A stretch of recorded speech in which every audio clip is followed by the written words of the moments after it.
This is a family shelter. We serve families that are homeless. 70 to 75% of the occupants of this building are kids. You know what you're here to do today? What are you here to do? I'm sorry, what are we going to do? We are going to build a playground. This project is very much a signal of the kinds of work that the Volunteers of America can do, does do every day, and will continue to do. I came out to this Kaboom project because I'm from Camden. I also was in a shelter before, and this means a whole lot to me to give back to my community. You know, I had no place to turn to, and I ended up here, and I'm so grateful for it. The Volunteers of America in Delaware Valley, they get it. They get it because never ever should the words homeless and veteran be used in the same sentence.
Today is our hot meals.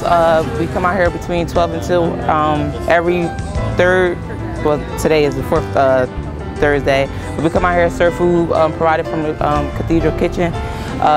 We give information, take information from the clients like their name, are they homeless or not, are they vets? Maybe we could get them in our vet program or get them into our shelter.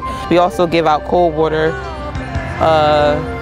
toiletry bags, little snacks, stuff like that to get them through the day or possibly through the weekend. I've been working with Volunteers of America for almost close to 2 years now. If the hot team wasn't around, I believe clients wouldn't know about the organizations that's out. So we give information out so they don't have to travel or get lost trying to find us. So we just find them on the street and then we just relay information that way. You want a pair of slippers? The greatest need is housing and employment and healthcare. What drives me to come out every day to help the population is because if I don't, who else will?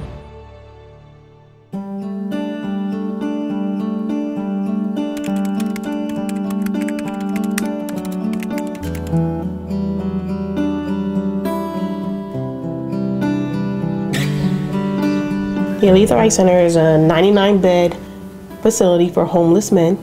The program is actually made up of 3 components. It's an emergency shelter, a transitional living program, as well as a safe haven program. The safe haven program is 25 beds for individual males that are dealing with substance abuse and or a dual diagnosis that has chemical addiction.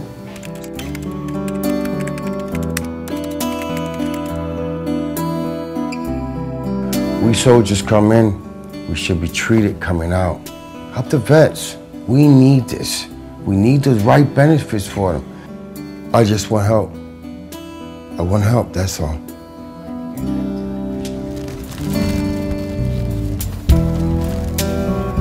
A Home for the Brave began simply as a vision of our President and CEO, Dan Lombardo. For Volunteers of America as a whole, we are committed to help veterans in need. And adjacent to the Aletha Wright Center is our Home for the Brave program that is due to be open later this year. Home for the Brave is a 30-bed transitional living facility for homeless male veterans. On site, the individuals will receive intensive case management services, as well as assistance with job training and job placement through our Homeless Veterans Reintegration Program. The Anna Sample Complex is also one of our programs that is 3 programs in one, so to speak. The Anna Sample Complex has an emergency shelter program. It's a 65-bed facility in a 3-story building for 12 single women, and then the rest are families.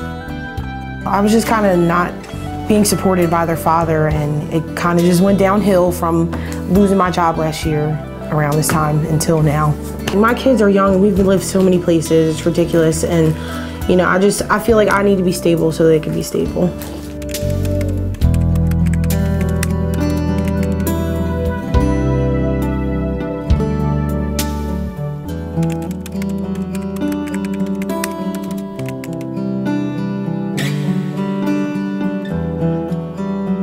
We see about 19 to 20 families on average daily, and our families make up single-parent households, as well as we've recently seen a large number of intact families, and a lot of single fathers. I never know what I'm going to walk into, but I face every day or every challenge head on, and I can't wait to do it the next day.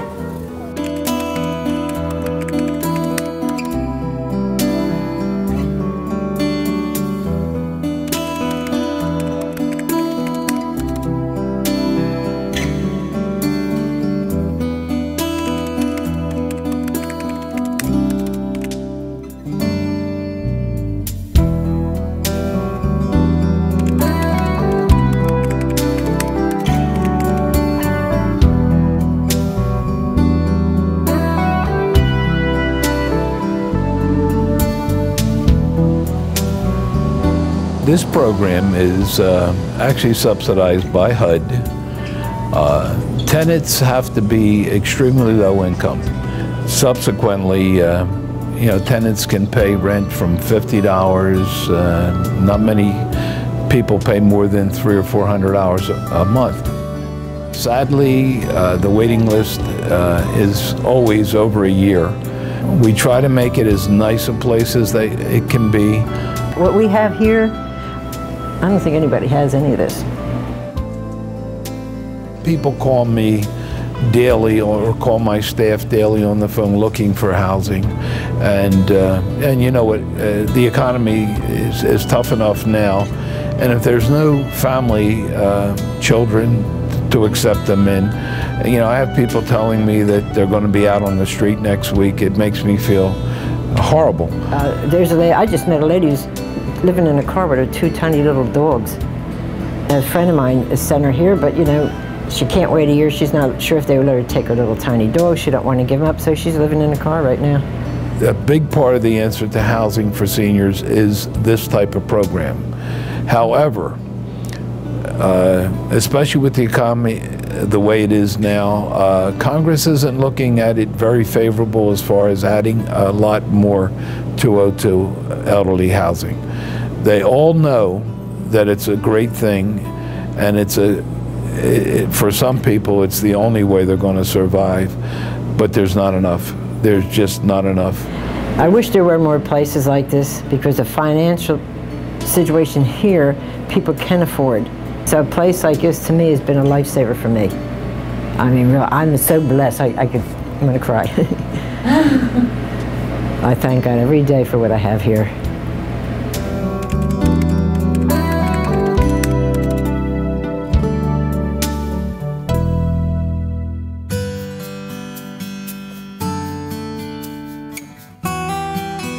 We have 17 homes. Each program has 2 to 3 consumers, exception of 2.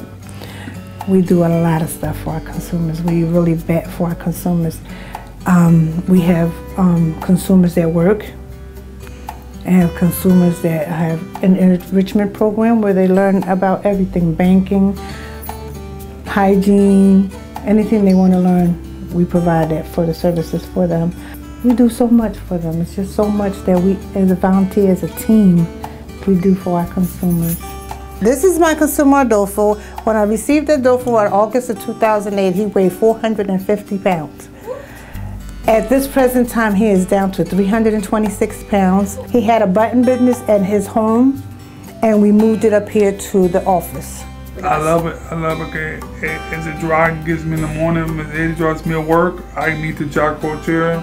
The support and the one from the staff, and the consumers, and the job coaches, and the administration. It's been a way. And also, not only BO supports me big time. What I like about working here with the consumers and stuff, I love to watch them how they grow. We have some that graduated from the program that moved on into their own personal lives and into the community. I like that. Ms. Ms. Ada has been not only in my corner, she's also been like a stepmom to me. I've been here 8 years. 8 years. I love it.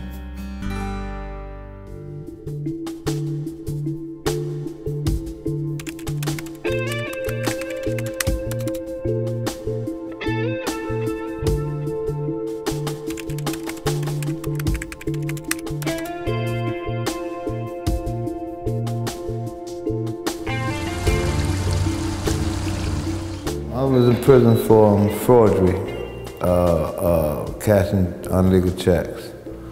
And I've been through the transition of the prison, Tower Hall, and then here at Hope Hall. Hope Hall is a residential community release program called an RCRP. We're a 175-bed facility, and we contract with New Jersey Department of Corrections. Our guys need to be within 24 months of their parole eligibility date to qualify for this level of care. Once the guys complete their treatment process, then they segue into our job readiness phase. From job readiness, they go to employment. And from employment, they continue sessions with their case managers. Treatment process continues, however, the primary focus at that point is employment when they're working. What differentiates one program from another are the people which occupy the facility where we provide our services. And the people that occupy this facility, just the hair is standing up on my arms right now because they're here to do a job, they love what they're doing, and don't get me wrong, there's day-to-day frustrations, but they suit up, they show up every day, they do the best job they can, and they touch the lives of other human beings. First things first, you guys got those homework assignments, those journals? With the help of my counselor and the staff around here, they helped me, you know, learn the patience, to be patient with stuff. And they also showed me that how basically to give back to the community. To me, there's nothing more energizing in life to come in and meet someone that's beat up inside and outside, that's been harmed physically, emotionally, and spiritually, to come alive again. Garrett House is a 47-bed facility. It's a female program. Garrett House is a treatment facility, so there's a little bit of difference between Fletcher and Garrett in terms of one, Garrett House is a female facility while Fletcher is a male, and then second of all, Garrett House is a treatment facility. What that means is that the first 45 to 90 days that the clients come into our program, whereas at Fletcher House it's 2 weeks, at Garrett House is the first 45 to 90 days. They are assessed into treatment groups. One of the main treatment groups that we run that is gender specific at Garrett House is Moving On. This is facilitated by a female facilitator, and it addresses the needs of our clients, helping them to build relationships with their family, dealing with the reasons why they're in the criminal justice system, helping them deal with the issues that they have to deal with while they transition back into the community. I was in prison, and then they sent me to a community release facility that designates where you should, which halfway house you should end up in, and that's how I got here. A lot of our ladies do have a substance abuse history, and so we do have that group running actively in our program as well. When your first kind of getting into your addiction or drug using first starts to occur, you know, it's not like you just know what to do. I think that what I've learned is how to make better decisions. The environment is a very controlled environment, so you have to learn how to have self-control and how to make decisions for the long term. When I leave here, my main focus is obviously to reconnect with my family and my children and to just put my life on a path that was better than before. When our clients come from home to tell us, oh, you know, I'm doing really great, and they're happy to see you, they're excited, you know, it really makes you feel like, okay, yes, you know, this is something that I need to continue to do because I'm making a difference in the lives of people.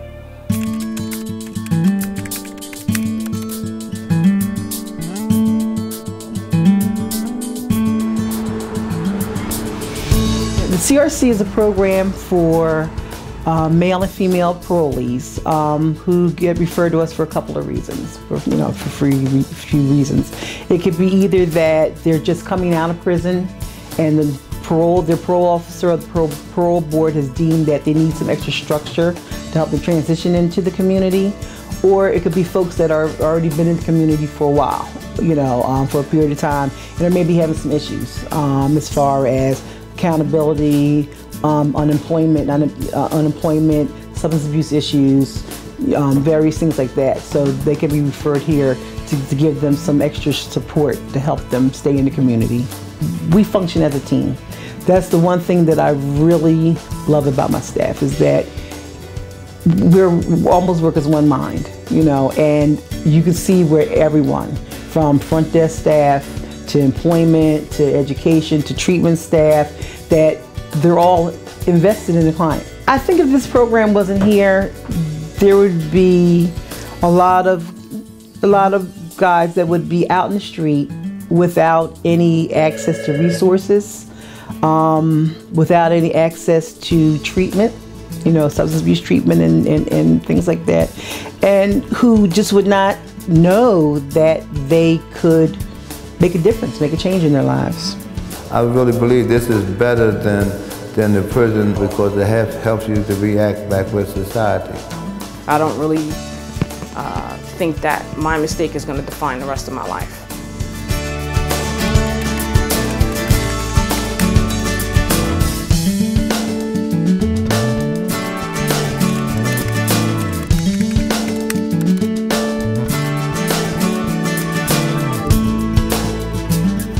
Began in 2006, and that's when Volunteers of America was given the grant to start a pilot program working with ex-offenders who have severe and persistent mental illness, who are being released from the institutions, from the prisons, and coming back into the community. What I'd like to do is I'd like to introduce Carmen.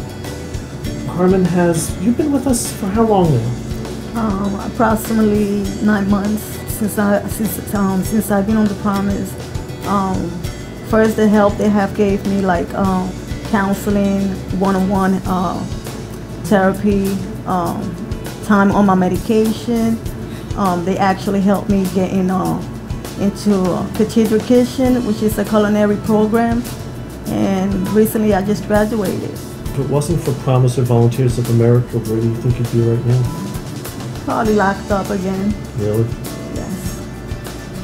I can't change my past, but I definitely could choose a future, and that's exactly what I'm doing. The Addiction Treatment Program is just about reaching its 2-year anniversary, and the Volunteers of America Delaware Valley was very excited to open the Addiction Treatment Program, being that we are the only inpatient provider of addiction treatment services in all of Camden County. The Addiction Treatment Program is very interesting because in lots of ways we have 2 different programs, 3 different programs if you count the inpatient outpatient side, within the same building. So we're going to be talking about what is relapse, okay? What drives me to be a part of the Volunteers of America Delaware Valley after all these years that I've been here is the fact that it's nice to work for an agency where the mission statement is more than just a piece of paper and a frame on an office wall somewhere, where the agency lives and breathes and is committed to the mission statement.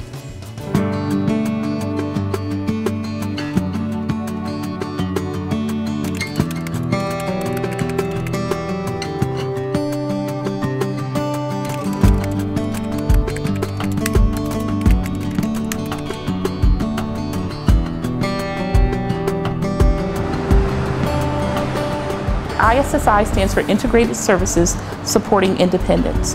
The program targets individuals with mental illness who also have a criminal justice involvement, helping them to gain independence. Mr. Haywood Lippman has been at ISSI since May of 2010.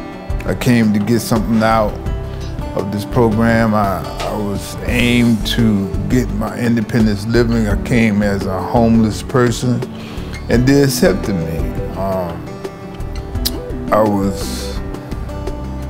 I did a crime I wasn't proud of,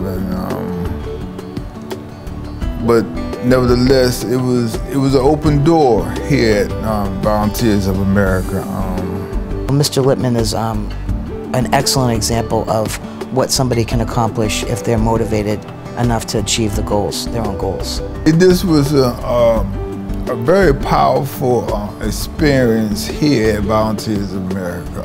If this program were not here, the individuals that we serve would not have a safe place to go. Non-profit organization like this, you really have to be focused and take full advantage of what they have for you because it's worth it.